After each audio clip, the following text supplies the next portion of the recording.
Alors, bonjour aux investisseurs et futurs investisseurs immobiliers. J'espère que vous allez bien, j'espère que vous allez tous très bien. Déjà, ça fait un moment que je n'ai pas fait de vidéo parce qu'effectivement, comme vous pouvez remarquer, je suis assez prise par l'accompagnement que j'ai avec des clients. Aujourd'hui, par exemple, je suis encore à Francfort parce qu'effectivement, cette semaine, j'avais carrément 3 rendez-vous chez le notaire. Donc, du coup, je me suis installée depuis lundi jusqu'à demain qui sera donc jeudi. Je vais prendre la route pour rentrer à la maison. Et en plus, comme vous savez, il y a l'organisation de la conférence immobilière, la conférence de l'année, la conférence que personne ne doit rater sous aucun prétexte. La conférence est le 27 avril où il y aura 6 panélistes qui seront là pour vous parler de l'investissement immobilier et surtout la particularité, c'est que ce sont des panélistes investisseurs de immobilier en Allemagne. Donc du coup, vous aurez la possibilité comme ça de prendre les témoignages, de prendre les expériences des autres personnes que j'ai eu le privilège comme ça d'accompagner. Voilà la thématique du jour, 6 semaines pour acquérir un bien immobilier ici en Allemagne. Est-ce que toi tu connais la procédure pour acquérir un bien immobilier ici en Allemagne? La procédure, elle est relativement longue. Et récemment, donc justement, il y a une cliente, un prospect qui m'a contacté et qui m'a dit: ok Madeleine, la thématique immobilière m'intéresse déjà depuis un moment, j'ai même commencé à chercher, j'ai même eu des propositions, j'ai même fait des visites, mais je n'ai pas pu conclure, ça n'allait pas jusqu'au bout. Et là actuellement j'ai un peu la pression pour une raison particulière que je n'ai pas envie de partager avec vous dans la vidéo, mais du coup elle avait la pression et elle voulait directement que son investissement immobilier aboutisse le plus tôt possible. Donc du coup, elle m'a dit: Madeleine, est-ce que tu peux m'accompagner dans cette lancée? Est-ce que si je te contacte aujourd'hui et on dit top chrono dans 6 semaines, il faut que je sois chez le notaire, il faut que j'ai signé pour l'acquisition de mon bien immobilier. Est-ce que ce serait possible? Parce que si les 6 semaines passent, j'ai bien peur de devoir attendre encore un moment avant de pouvoir investir. Donc du coup, dans la vidéo d'aujourd'hui, je t'explique donc comment on a fait pas à pas. On a réalisé notre défi qui était donc pour elle d'être chez le notaire après 6 semaines qu'elle m'ait contacté pour la signature de son premier bien immobilier. C'était effectivement hier. Et après, on est allé manger le poisson comme d'habitude. Je le fais avec des clients. Après la signature, c'est un événement qui se fête. On va s'asseoir au restaurant, on va discuter, on va encore échanger par rapport à l'accompagnement. On va voir ce qui s'est bien passé, ce qui s'est moins bien passé. Vu que en général, les clients ne s'arrêtent pas sur la première acquisition. Ils ont envie d'aller plus loin. Du coup, on va aussi parler comme ça des prochains steps. Je t'en parle dans les détails dans cette vidéo après le générique.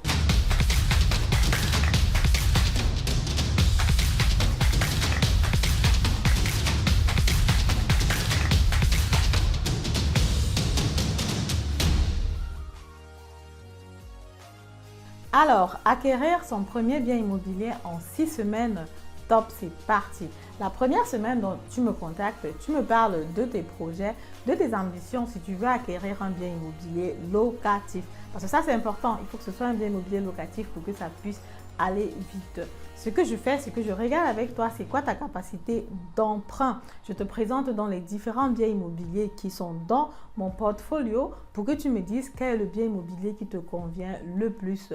Pour ce qui est des biens immobiliers, ça peut donc être une chambre, 2 chambres, 3 chambres. Les prix vont varier de 120 000 euros à 280 000 euros.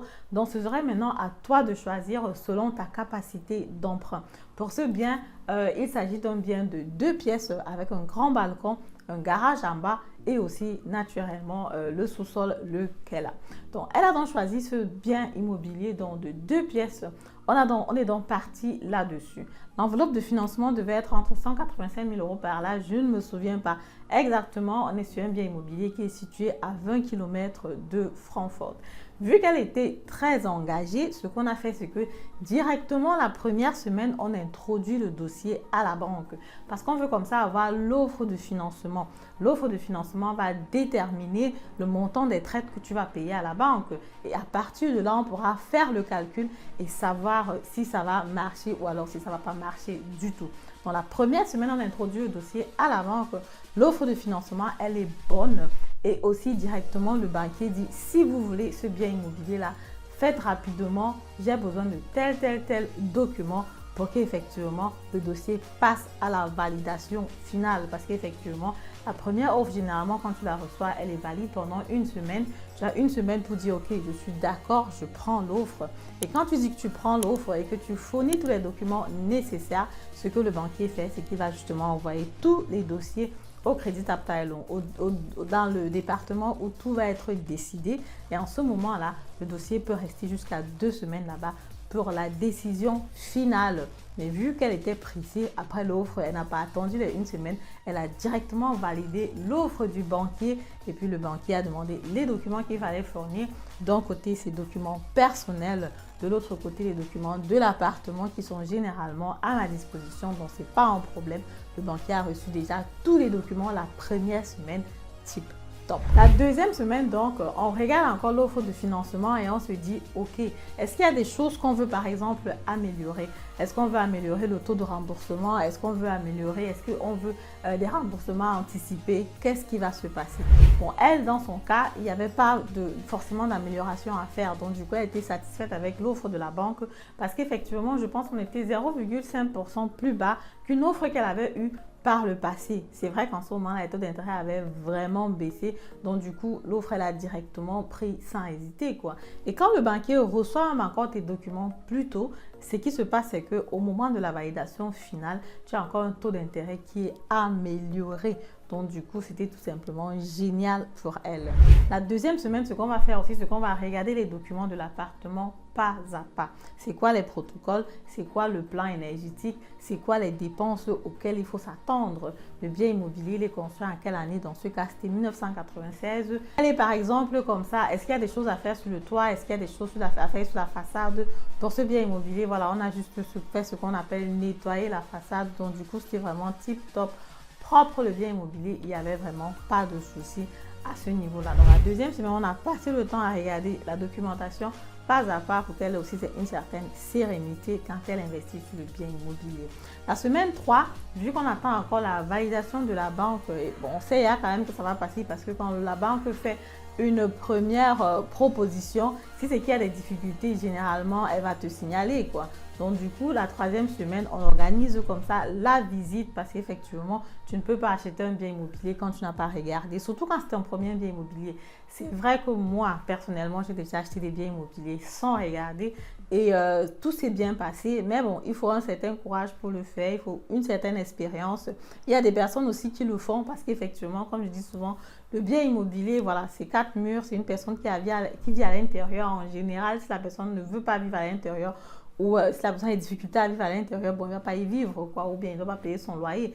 Donc, généralement, le bien immobilier, c'est un peu comme ta maison dans laquelle tu habites. Il n'y a pas souvent grand-chose à regarder, surtout que je me dis toujours que même s'il faut rénover le bien immobilier, les rénovations à l'intérieur, voilà, c'est la peinture, c'est le sol, c'est pas souvent aussi compliqué que ça. Mais bon, pour toutes les personnes qui achètent pour la première fois, je me dis toujours, c'est bien de visiter, c'est bien de toucher la chose du doigt, de regarder est-ce que le bien immobilier te plaît vraiment. Dans la troisième semaine, ce qu'on va donc faire, c'est qu'on va visiter le bien immobilier pour qu'elle regarde encore est-ce que c'est top. Et en même temps, la troisième semaine, on reçoit donc aussi la validation finale comme ça de la banque. Ce que la banque fait, c'est que justement, elle envoie déjà le contrat à l'acheteur déjà par email et les originaux vont être envoyés par poste après avoir fait ce qu'on appelle la légitimation parce qu'effectivement, il faut que la banque se rassure que toi qui demandes le crédit, que c'est vraiment toi qui demandes le crédit, quoi. La légitimation, c'est un process qui se fait en ligne. En général, quand tu le fais, tu reçois dans les documents par poste à la maison. En même temps, je demande donc directement au notaire de faire l'ébauche du contrat d'achat. Parce que comme vous savez, le contrat d'achat en Allemagne, ça va se passer chez le notaire parce qu'effectivement, il ne faut pas que, voilà, il faut que ce soit équilibré, quoi. Il faut que les deux parties aient eu 2 semaines minimum pour bien lire le contrat, pour s'imprégner du contrat et pour que chacun soit satisfait avant d'acheter le bien immobilier ou alors avant d'apposer sa signature. Alors, la semaine 4, comme ça, tu vas donc recevoir les contrats de la banque en bonne et due forme par poste et par mail. Tu vas donc recevoir le contrat que tu vas signer, le contrat d'achat du bien immobilier. Et ce qu'on va donc faire, c'est que quand tu reçois ces contrats-là, on va donc prendre la peine de regarder ces contrats-là analyser, les comprendre. La semaine 4 et la semaine 5 sont réservées pour ça et on va donc prendre le rendez-vous chez le notaire la semaine 6 pour que tu puisses comme ça effectuer la signature pour l'acquisition de ton bien immobilier. En général, c'est toujours bien quand tu reçois comme ça le crédit d'achat aussi par papier parce que là, directement dans toute la documentation, on a aussi ce qu'on appelle le document de l'hypothèque que tu vas comme ça envoyer chez le notaire. Et une fois que tu as envoyé ce document-là chez le notaire va comme ça préparer comme ça l'hypothèque pour le même jour, ce qui fait que on va donc lire le contrat d'achat ce jour-là et à la fin, le notaire va directement faire l'hypothèque pour que la banque soit enregistrée dans le titre foncier en premier rang parce que comme tu dois le savoir, vu que c'est la banque qui a fourni l'argent pour ton investissement immobilier, si jamais il y a un truc qui arrive sur le bien immobilier, naturellement, c'est la banque qui est donc le premier bénéficiaire par rapport à cela. Le contrat d'achat du bien immobilier, pour les notaires chez lesquels on va parfois, ça peut faire 14 pages, ça peut faire 22 pages pour le contrat. Il y a beaucoup de choses juridiques qui sont écrites juste voilà, pour respecter les normes. Mais en général, en gros, ce qu'il faut retenir, c'est qu'on va faire tout simplement un échange. Toi, tu donnes l'argent au vendeur et le vendeur, lui, te donne le bien immobilier. Ce qui est souvent important aussi de savoir, c'est que la passation de biens, comment est-ce que ça se fait? Quel jour est-ce que ça se fait? En général, donc, c'est toi qui as des choses en main parce qu'effectivement, après la signature chez le notaire, ce que tu vas faire tout simplement, c'est d'attendre que le notaire te dise « Ok, j'ai tout vérifié, j'ai vérifié les titres fonciers, toute la documentation qui va avec. Maintenant, tu peux être voilà, enregistré comme propriétaire. » Alors, directement, le notaire fait ce qu'on appelle un forfait. Donc, c'est une réservation. Souvent, j'explique dans le sens que tu as déjà un pied sur le titre foncier, mais tu n'as pas encore les deux pieds vu que naturellement, tu n'as pas encore payé l'argent. Et là, tu reçois donc du notaire ce qu'on appelle Fähigkeitsmitteilung. C'est un document où le notaire t'autorise donc comme ça à payer l'argent au vendeur. Et ce n'est qu'à partir du jour où tu as payé l'argent au vendeur, à partir de ce moment-là, naturellement, tu vas comme ça pouvoir profiter du bien immobilier. À partir de ce moment-là, tu reçois donc le loyer du locataire. À partir de ce moment-là, tu commences donc à payer aussi les charges de copropriété. Donc, c'est à partir de ce jour-là qu'il y a échange entre les deux parties. En général, les choses se passent toujours bien. On n'a pas souvent les difficultés à ce niveau-là. Quand les 2 semaines ont été prises en amont pour bien regarder le contrat d'achat, il n'y a pas justement de souci. Voilà, donc avec ma cliente, donc, on a passé le pari d'acheter un bien immobilier en 6 semaines. C'est vrai que sur le timing, on a dû prolonger. On est rentré quand même dans la 7e semaine parce qu'effectivement, le notaire n'avait pas le temps la 6e semaine pour la signature. Donc, du coup, on a balancé à la 7e semaine. Mais bon, 1-2 jours de plus. On n'était pas à 1-2 jours de plus près, comme on dit souvent. Mais sinon, c'est que naturellement, tout s'est très bien passé. L'acquisition, la visite, elle est satisfaite. C'est toujours le plus important. Et là, maintenant, tout ce qu'elle attend, c'est justement l'autorisation du notaire pour pouvoir payer l'argent au vendeur et pouvoir comme ça jouir de son bien immobilier en bonne et due forme.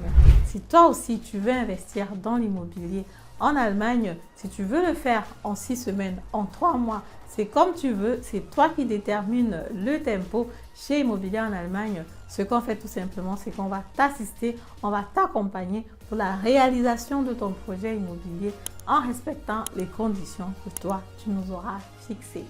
Voilà, je te dis comme ça, merci de m'avoir écouté jusqu'à la fin de la vidéo. Rappel encore, conférence immobilière le 27 avril. Venez nombreux, j'ai 6 panélistes qui seront là. Je vous dis à très bientôt pour la prochaine vidéo. Au revoir.